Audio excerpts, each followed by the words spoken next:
Book 1. The quarrel between Agamemnon and Achilles. Achilles withdraws the war and sends his mother Thetis to ask Jove to help the Trojans, scenes between Jove and Juno on Olympus. Sing, O goddess, the eager of Achilles, son of Peleus, that brought countless ills upon the Achaeans. Many of the brave soul did it send hurrying down to Hades, and many a hero did it yield to prey to dogs and vultures. For so were the counsels of Jove fulfilled from the day of which the son of Atreus, king of men, and great Achilles first fell out with one another. And which of the gods was it that set them on the quarrel? It was the son of Jove and Leto, for he was angry with the king and sent pestilence upon the host of plague, the people, because the son of Atreus had dishonored Chryses, his priest. Now Chryses had come to the ship of the Achaeans to free his daughter, and had brought with him a great ransom. Moreover, the bore in his hand is the sceptre of Apollo wreathed with suppliant's wreath, and he besought the Achaeans, but most of all the two sons of Atreus, who were their chief. "Son of Atreus," he cried, "and all other Achaeans, may the gods who dwell in Olympus grant you to sack the city of Priam, and to reach your home in safety. But free my daughter, and accept a ransom for her, in reverence to Apollo, son of Jove." On this the rest of Achaeans with one voice were for respecting the priest and taking ransom that he offered, but not Agamemnon, who spoke fiercely to him and set him rudely away. "Old man," he said, "let me not find you trying about our ship, nor yet coming hereafter. Your sceptre for the god, and your wreath shall profit you nothing. I will not free her.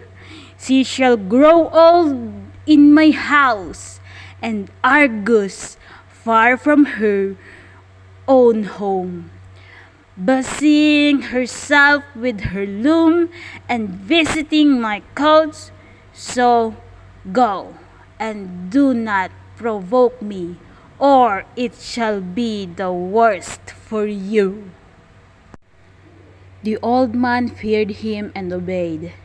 Not a word he spoke, but went in the shore of the sounding sea, and prayed apart to King Apollo, whom lovely Leto had borne. "Hear me," he cried, "O God of the silver bow, that protectest Christ and holy Scylla and girdlers. Lead us with thy might. Hear me, O thou of his midst, if I have ever decked your temple with garlands, or borne your tight bones in photo of bulls or gods. Grant my prayer, and let your arrow avenge this my tears upon the Danaans." Thus did he pray, and Apollo heard his prayer.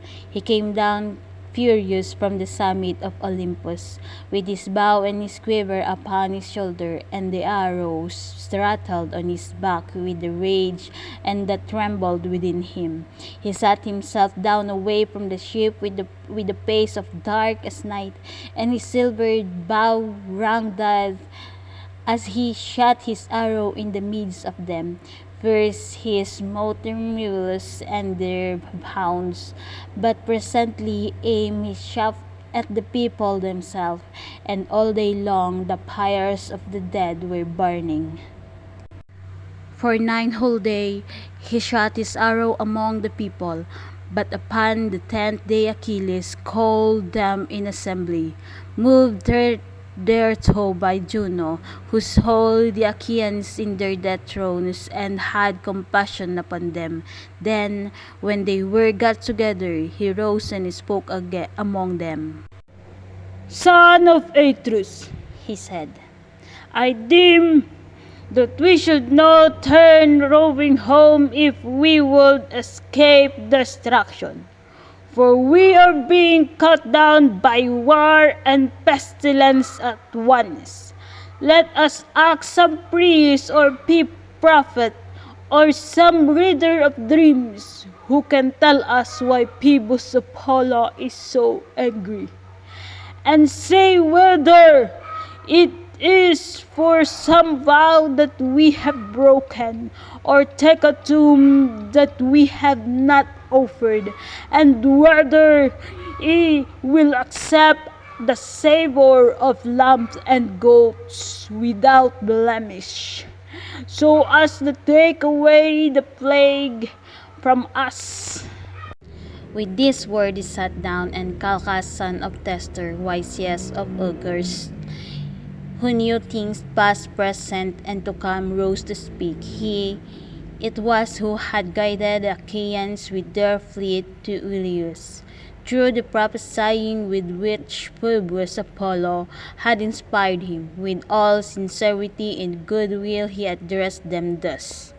Achilles, love of heaven, you bid me tell you about the eager of King Apollo. I will therefore do so. But consider first and swear that you will stand by me, heartily, with words and deed, for I know that I shall offend one of rulers the Greeks with might, and to whom all the Achaeans are in subjection. A plain cannot stand against the anger of the king, who, if he swallows his displeasure now, will yet nurse revenge till he has wreaked it. Consider therefore whether or no will protect me. And Achilles answered, Fear not, but speak as it is borne in upon you from heaven, for by Apollo, Calchas, to whom you pray, and whose oracle you reveal to us, not at the Naan at our ship shall lay his hands upon you, while I yet live to look upon the face of the earth. No, not true, though you name Agamemnon himself, who is by far the foremost of the Achaeans. Thereon the seer spoke boldly. The god, he said, is angry neither about vow nor hecatomb, but for his priest's sake, whom Agamemnon has dishonored, in who would not free his daughter nor take a ransom for her. Therefore has he sent these evils upon us, and will yet send others. He will not deliver the Danaans from his pestilence till Agamemnon has restored the girl without fee or ransom to her father, and has sent a holy hecatomb to Chryse, thus we may perhaps appease him. With this word he sat down, and Agamemnon rose in eager. His heart was black with rage, and his eyes flashed fire as he called on Calchas and said, Seer of evil, you never yet prophesied a smooth thing concerning me, but have ever loved to foretell that which was evil. You have been brought me neither comfort nor performance, and now you came singing among the Danaans and saying that Apollo has plagued us because I would not take a ransom for this girl, the daughter of Chryse. I have set my heart on keeping her in my own house, for I love her better even my own wife, Clytemnestra, whose peer she is alike in form and feature, in understanding and accomplishment. Still, I will give her up if I must, for I would have the people live, not die. But you must find me a prize instead, or I alone among the aggrieved shall be without one. This is not well, for you behold, all of you, that my prize is to go elsewhither. And Achilles answered, Most noble son of Atreus, covetous beyond all mankind, how shall the Achaeans find you another prize? We have no common store from which to take one. Those we took from the cities have been awarded. We cannot disallow the award that have been made already. Give this girl therefore to the god, and if ever Jove grant us to sack the city of Troy, we will requite you three and fourfold. Then Agamemnon said, Achilles, valiant though you be, you shall not doze out with me. You shall not overreach, and you shall not persuade me. Are you to keep your own prize while I sit tamely under my loss and give up the girl at your own bidding? Let the Achaeans find me a prize in fair exchange of my liking, or I will come and take your own, or that of Ajas or of Ulysses, and to the whomsoever I may come shall ruin my coming. But of this we will take though hereafter.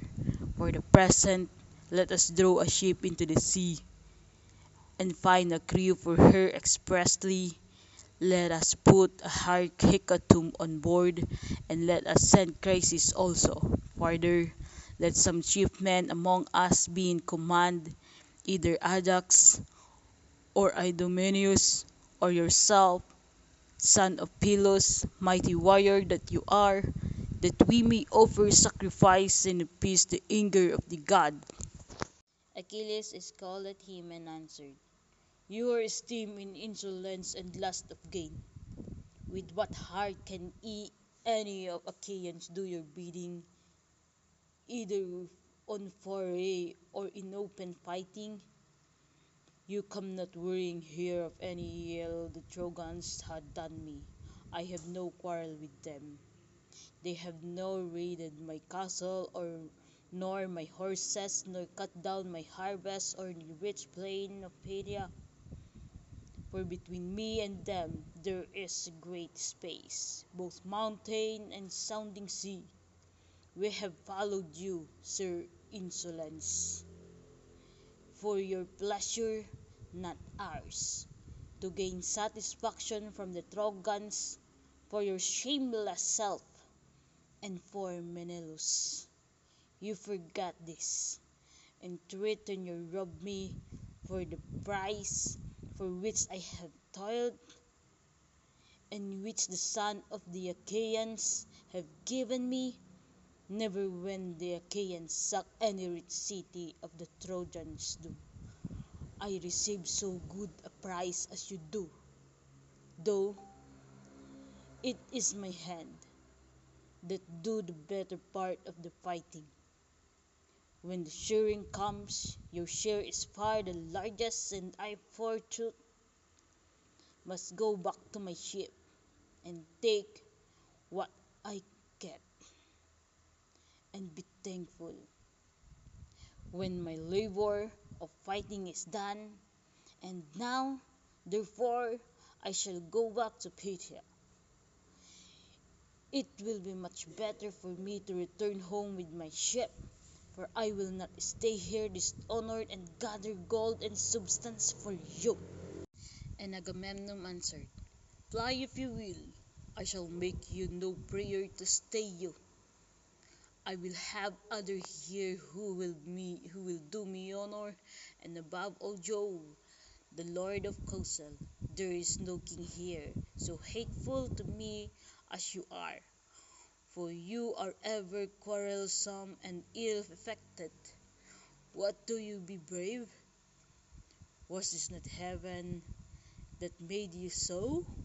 Go home, then your ship and comrade, to lord of over the Myrmidons. I care neither for you nor for your anger, and those will I do, since Phoebus the Polar is taking graces for me. I shall send her with my ship and my followers, but I shall come to your tent and take your own prize braces, that you may learn how much stronger I am than you are, and that another may fear to set himself up in equal or comparable with me. And Minerva said, I came from heaven, if you will hear me, to bid you stay your anger. Juno has sent me, who cares for both of you alike. Cease then this brawling, and do not draw your sword. Rail at him if you will, and your railing will not be vain. For I tell you, and it shall surely be, that you shall hereafter receive gifts 3 times splendid by reason of this present insult. Hold, therefore, and obey. Goddess, answered Achilles, however a man may be, he must do as you two command him. This will be best, for the God ever hear the prayer of him who has obeyed them. He stayed his hand on the silver hilt of his sword, and thrust it back into the scabbard, as Minerva bade him. Then she went back to Olympus among the other gods, and to the house of Aegis bearing Jove. But the son of Peleus again began railing at the son of Atreus, for he was still in a rage. "Wine bibber," he cried, "with the face of a dog and the heart of a hind, you never dare to go out with the host in fight, nor yet with their chosen men in ambuscade. You shun as you death itself. You had rather go around and rob his prizes from any man who contradicts you. You devour your people, for you are king over a feeble folk. Otherwise, son of Atreus, if henceforward you would insult no man.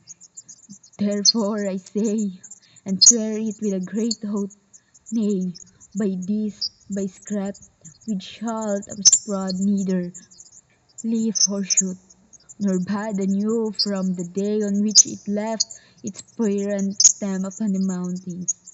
For the axe stripped it of leaf and bark, and now the son of the Achaeans bear it as judge and guardians of the decrees of heaven. So surely and solemnly do I swear that hereafter they shall look fondly for Achilles, and shall not find him. In the day of your distress, when your men fall and dying by the murderous hand of Hector, you shall not know how to help them, and shall rend your heart with rage for the hour when you offered insult to the bravest of the Achaeans. With this son of Peleus dashed his gold-bested scarf on the ground and took his seat, while the son of Atreus was beginning fiercely from his place upon the other side. Then up rose smooth-tongued Nestor, the facile speaker of the billions, and the word fell from his lips sweeter than honey. 2 generations of men born and bred in Pylos had passed away under his rule, and he was now reigning over the third. With all sincerity and goodwill, therefore, he addressed them thus. Of a truth, he said, a great sorrow has befallen the Achaean land.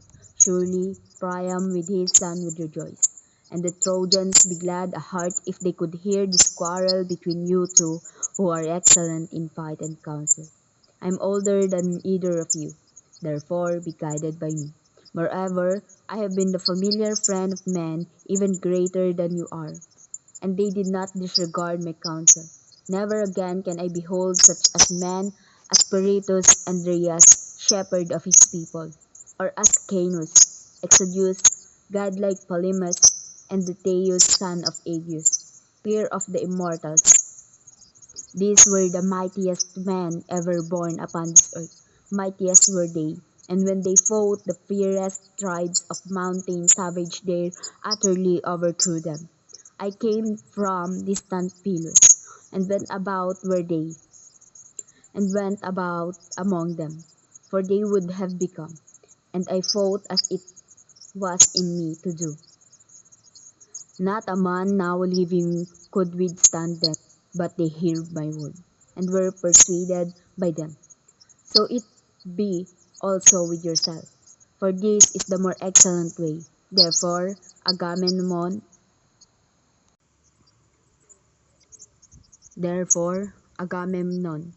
thought you be strong. Take not this girl away, for the son of the Achaeans have already given her to Achilles. And you, Achilles, strive not farther with the king, for no man who by the grace of Jove wields a scrip has like honor with Agamemnon. You are strong, and have goddess for your mother, but Agamemnon is stronger than you, for he has more people under him. Son of Atreus, check your anger, I implore you. End this quarrel with Achilles, who is the day of battle is a tower of strength to the Achaeans. And Agamemnon answered, Sir, all that you have said is true, but this fellow must needs become our lord and master. He must be lord of all, king of all, and captain of all, and this shall hardly be. Granted the gods have made him a great warrior. Have they also given him the right to speak with railing? Achilles interrupted him. I should be a mean coward, he cried, for I give into you all things. Order other people about, not me, for I shall obey no longer. Furthermore, I say, and lay my saying to your heart, I shall not fight neither you nor any man about this girl. For those that take were those also death gave.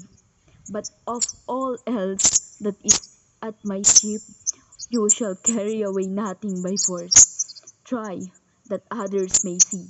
If you do, my spear shall be rended with your blood.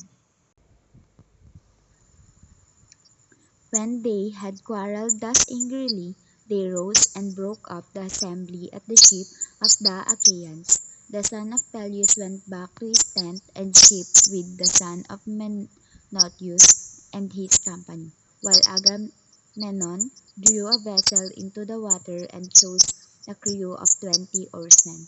He escorted Chryses on board and sent moreover a hecatomb for the god, and Ulysses went as captain. These then went aboard and sailed their ways over the sea. But the son of Atreus bade the people purify themselves. So they purified themselves and cast their filth into the sea. Then they offered hecatombs of bulls and goats without blemish on the seashore. The smoke with the savor of their sacrifice rose curling up towards heaven. Thus did they busy themselves throughout the host. But Agamemnon did not forget the treat that he had made Achilles, and called his trusty messenger and squires Taltibus and Eurybates. Go, said he, to the tent of Achilles, son of Peleus. Take Brises by the hand and bring her hither. If he will not give her, I will come with other and take her, which will press him harder.